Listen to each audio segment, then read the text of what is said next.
What's up, guys? Welcome back to the channel. So today was going to be epic until we blew a gasket.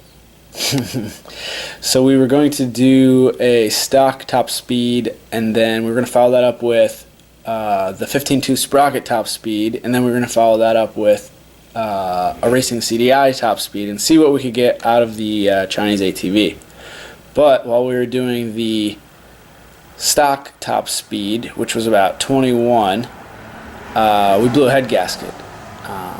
If you saw the PW80 video, I like to keep gaskets. I like a lot of gaskets. I don't know why, but I have two gaskets, and today we're going to go ahead and show you how to throw those on. I'll do a quick cam timing and then also some valve lash adjustments. Let's get going. Alright, so we got the engine mounted. It's pretty straightforward. There's only, I think there was 2 mounting bolts. Actually, just 1 on ours. I think there's supposed to be 2. And then there's supposed to be 4 engine bolts coming from the bottom. There was only 3 on ours. We took those out. Took the carburetor off. Pulled the engine off to the side. So first thing we got to do, get a 10mm, and we'll go ahead and take the cover off. So let's do that.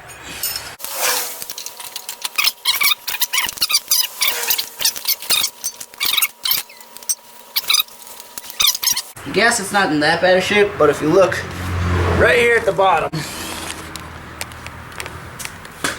right there, we got a little blowout, and that's exactly where we're getting covered in oil down below. So we'll get that pulled off, get the new one on, and we'll get the rest of this off here quick. Alright, after you get the valve cover off, next thing you do, get the side cover off. So this one is the cam chain and sprocket cover. Unscrew it from this side. Once you get that out, you should be able to pop your cover off. Don't hit it with a hammer. I've seen a lot of get ruined that way. So let's try and pry it gently. There's a gasket there too, so we don't want to rip that one. But looks like we got it. There we go.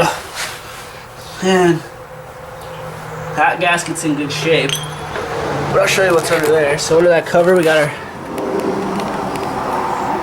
our cam. We got our cam timing chain. We're gonna need to undo that as well. But let's get the other side cover off first. We can leave that one on. So get these off. I think they're 8mm, so we'll pull those off quick. It's actually a 9mm, not an 8. So we'll go ahead and get those 3 bolts off. Crack it, and we'll crack that one off.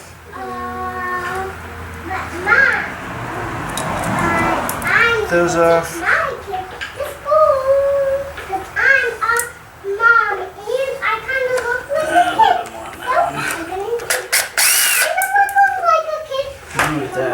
So now we got that off.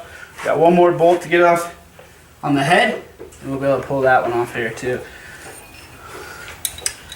So back to the 10mm again. Get that.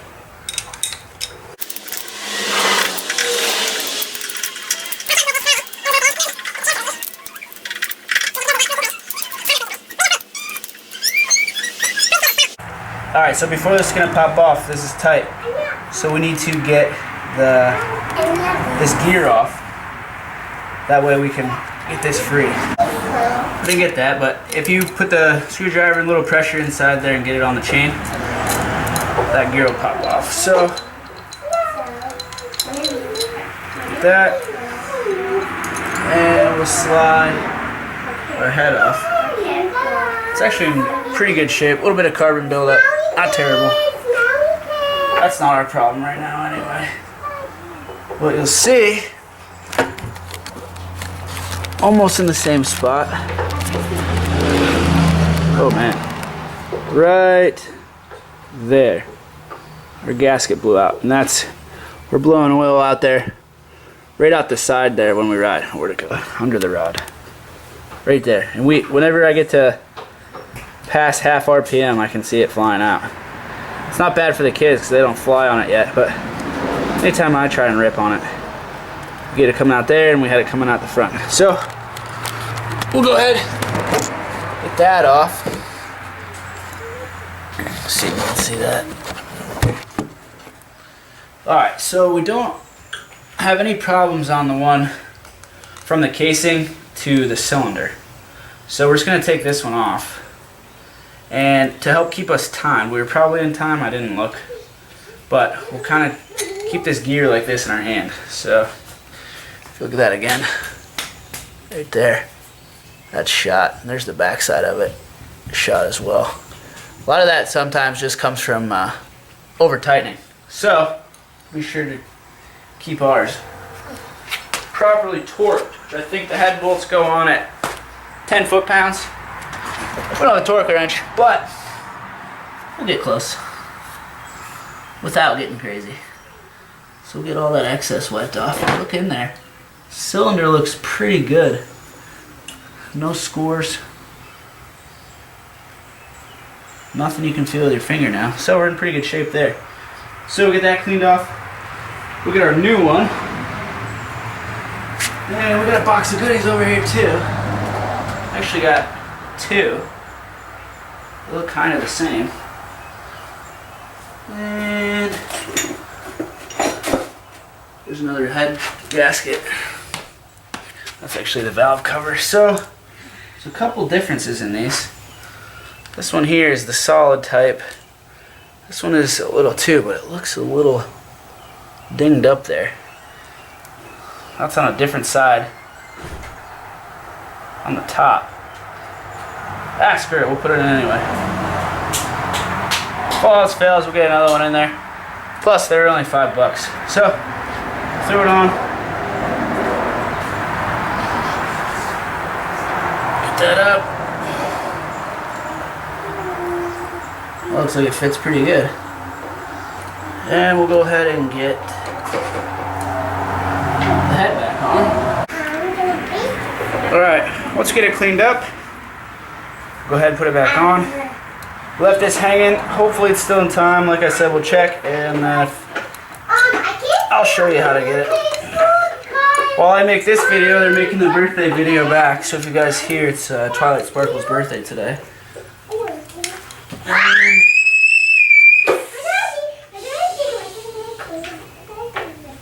Next thing we're going to do, I'm going to pull that engine out a little bit further.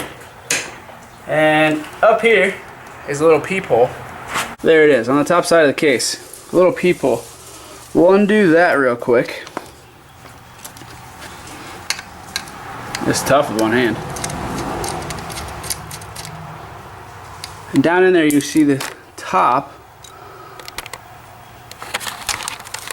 Oh, there it is. Top of the flywheel. And we're going to open this side one, the same one we used in the first video to get it started. And that's a 14 millimeter. So we'll spin that nut in there forward until we see a T right there. So let's get that. Alright, once you get that spinning, you'll see a little T pop up. Sometimes it's just a line. We want that T in that hole, and then we'll come back to the front and I'll show you where you want your dot on your cam sprocket. So once you have that T there in the top, what you want to do is get this dot here lined up. There's a little notch in mine. Some have a line, some have a notch. You can't really see it on camera, but we want to get that dot lined straight up with that notch. Ours is good. If it's not, you would just adjust it until you get there. And then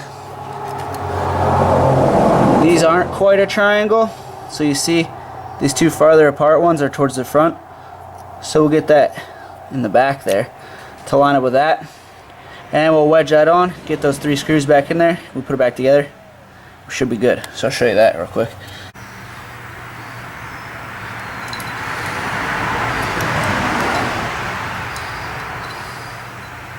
One trick is lining up the screws you know that go in.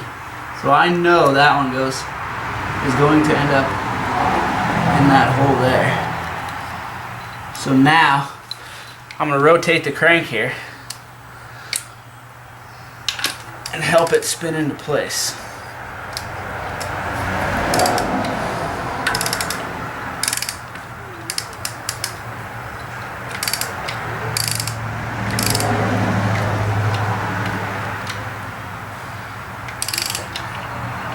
And if you can see that, it's starting to fall into place. You can see the holes lining up. Should be able to a little bit more. Whoop, a little too far. So we'll just go back around. Once you get it close, you go ahead and grab a small hammer or the back of your screwdriver.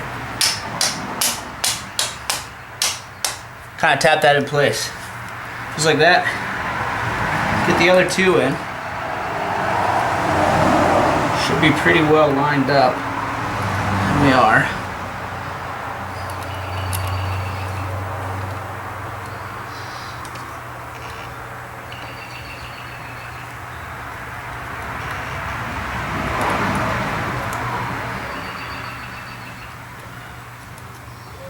That one's a little off. One thing I don't want to do is force it, so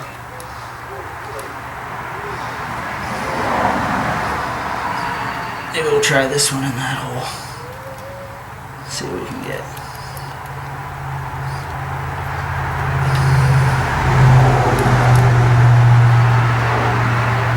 Could just be that one's not lined up so good. So we'll bring it around. There it goes. Fell right into place. So, like I said earlier, I don't have a torque wrench, so all of you torque Nazis might want to turn your head, because I'm going to put these 8mm bolts in with an impact. So if it makes you cringe, go ahead and close your eyes now.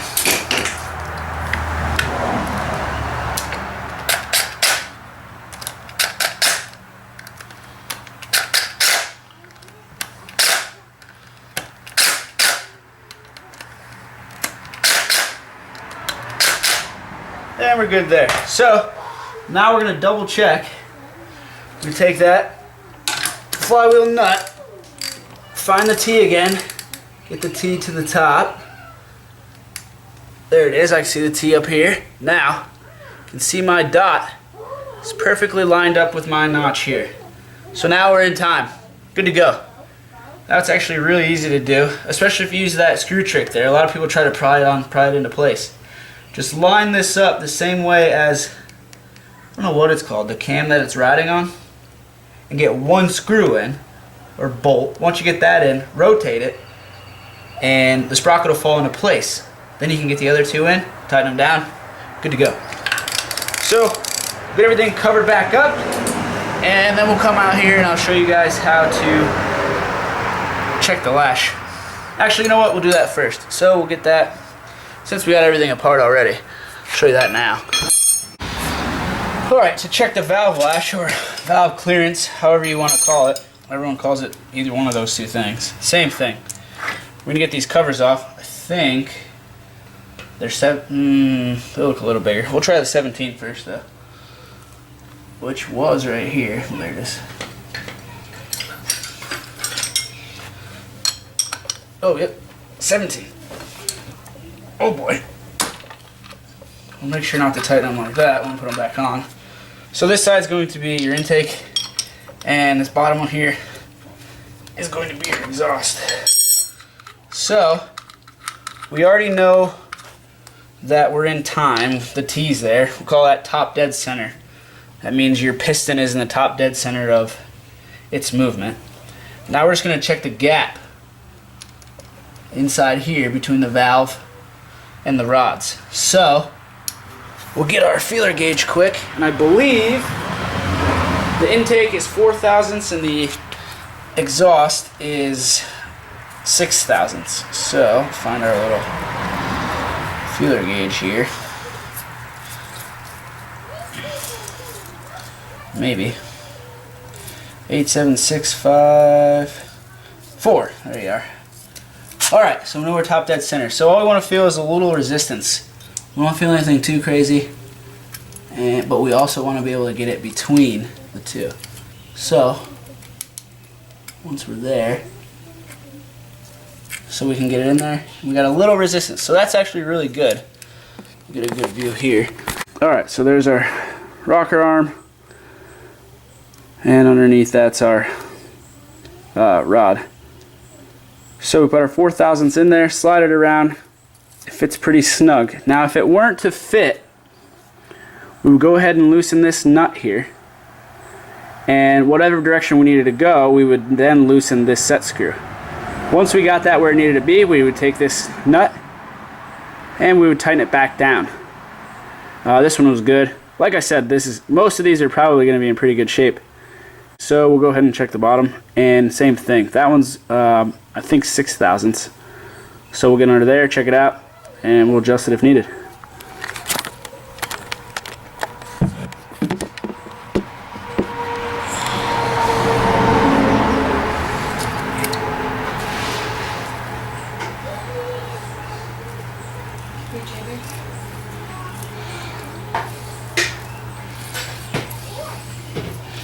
So we'll get our 6/1000ths, do the same thing, and that one's good too.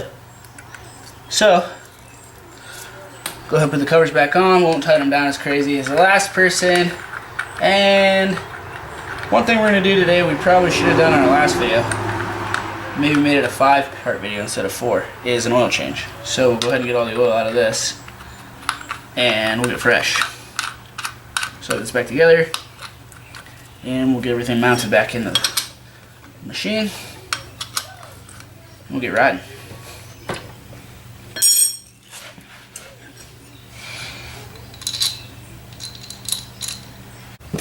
Alright, something came up. I had to get the rest of that put together and put back on the ATV off camera, but all we had left was the valve cover, the 2 side covers, and to mount everything back on. Put the carburetor back on, and it fired right up. We rode it around a little while, no leaks. So the next video you see will be a top speed run stock, top speed run with a new sprocket, and then a top speed run with a new sprocket and the Chinese Racing CDI. So make sure you tune in next time. See you guys later.